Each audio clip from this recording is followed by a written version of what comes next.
मुख्यमंत्री आणि शिवसेनेचे मुख्य नेते एकनाथ शिंदे साहेब, खूप खूप स्वागत आहे टू द पॉईंटमध्ये. शिंदे साहेब, धन्यवाद. खूप पटपट झाली निवडणूक, प्रचाराला पूर्ण वेळ मिळू शकला तुम्हाला?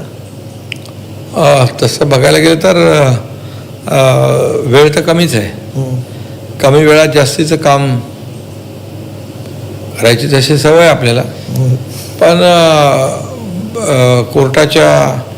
सुप्रीम कोर्टाच्या गाईडलाईनप्रमाणे ते थोडं वेळ कमी मिळालेला आहे. नक्कीच आहे. सगळ्याच गोष्टींसाठी कमी वेळ मिळाला का? म्हणजे निवडणुकांची तयारी झाली किंवा युती आघाडी, या सगळ्यांसाठी? युती आघाडी सगळ्यांना तो प्रॉब्लेम आहे, सगळ्यांचाच तो विषय आहे ना. पण आम्ही काय निवडणुका डोळ्यासमोर ठेवून काम करत नाही. निवडणुका असू द्या नसू द्या, आमचं काम सुरू असतं. हा फक्त कॅन्डिडेट सिलेक्शन हे ते युतीचा विषय मुंबईचा होता.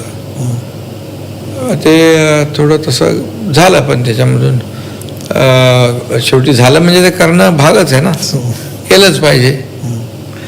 पण शिंदे बऱ्याच ठिकाणी चांगलं झालं आहे. महायुती म्हणून तुम्ही गेल्या 2 निवडणुका एकत्रित लढलात, पण या निवडणुकांमध्ये आता अर्थात या स्थानिक स्वराज्य संस्थांच्या निवडणुका जरी म्हटल्यात किंवा कार्यकर्त्यांच्या निवडणुका, जसं आपण गेल्या वेळेस बोलताना म्हणालो होतो, पण तरीसुद्धा बऱ्याच ठिकाणी युती होऊ शकली नाही. बऱ्याच ठिकाणी तुम्हाला मित्रपक्षांसोबतच लढावं लागतं आहे.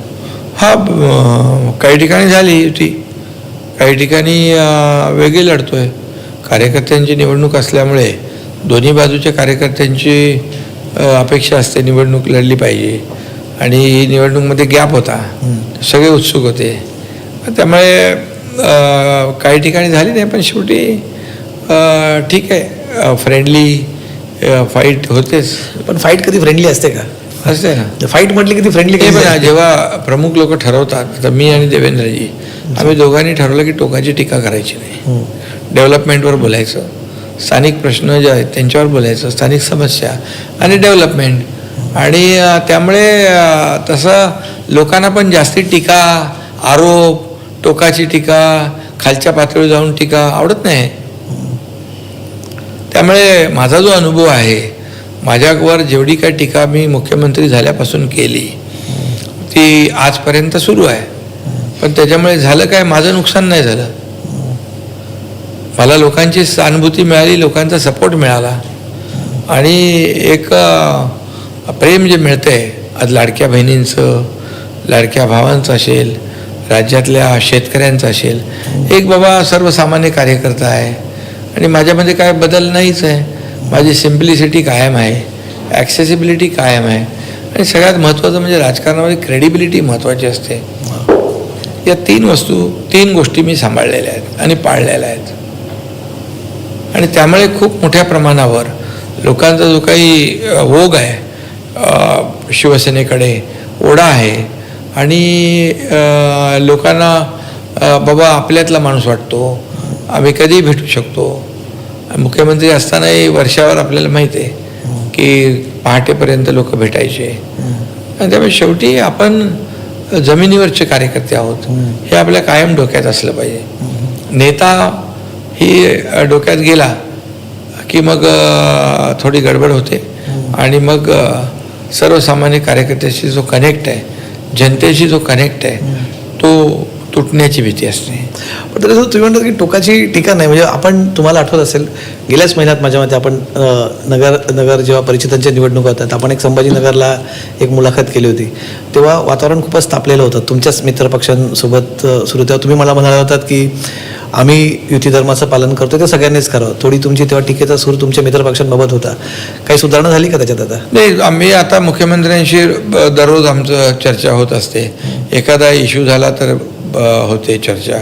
उदय सामंत, आमची कमिटी जी आहे, राहुल शेवाळे, योगेश कदम, हे बोलत असतात भाजपशी, मुख्यमंत्र्यांशी बोलत असतात.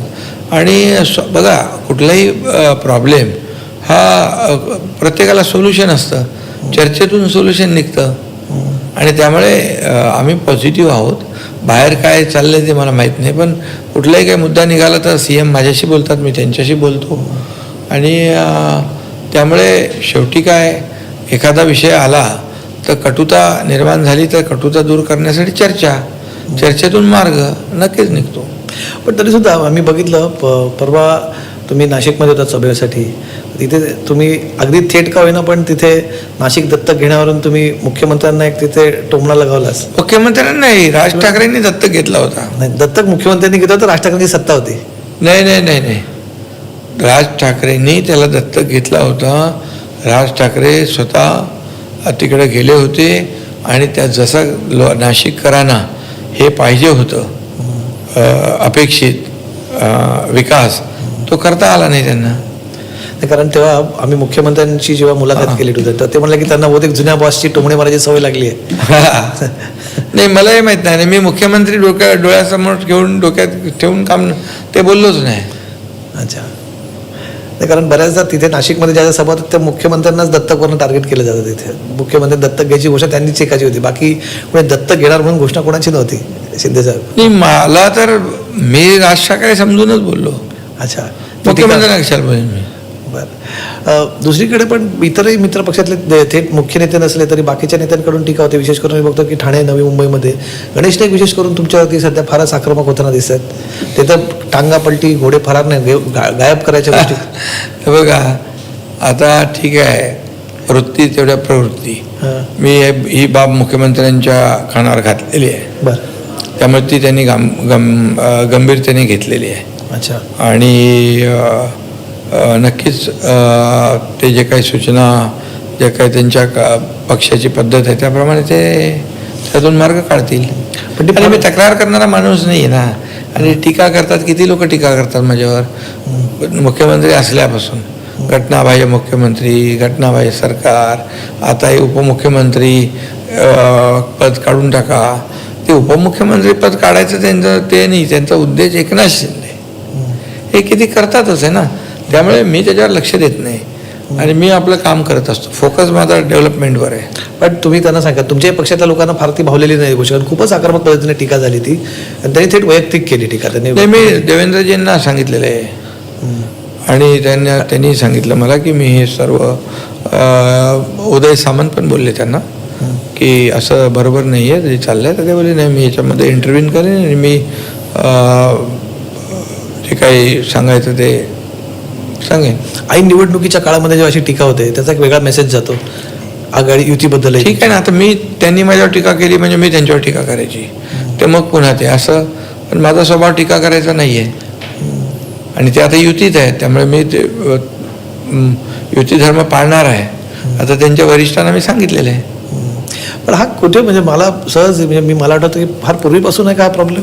म्हणजे मला आठवतं आहे, जर मी थोडं जुन्या ह्याच्यात गेलो 25 वर्षांच्या, त्यांचा प्रॉब्लेम अगदी दिघे साहेबांपासूनचा आहे का. माझ्याशी तर कधी प्रॉब्लेम त्यांचा नव्हताच.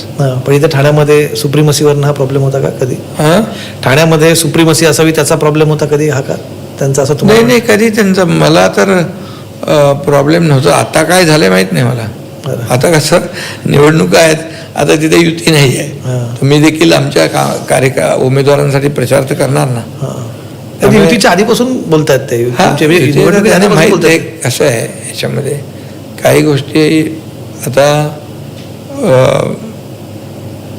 ज्या काही प्रत्येकाच्या आपल्या आपल्या कार्यपद्धतीवर अवलंबून असतात. तर माझी कार्यपद्धती वेगळी आहे, त्यांची वेगळी आहे. ते मी जास्त काय त्याच्यावर लक्ष देत नाही. मी दुसरीकडे आजच आपण जेव्हा बोलतोय ठाण्यामधलेच विषय चालू, कारण ठाण्यामध्ये आम्ही बघतोय की तुम्ही फार ठाण्यामध्ये फोकस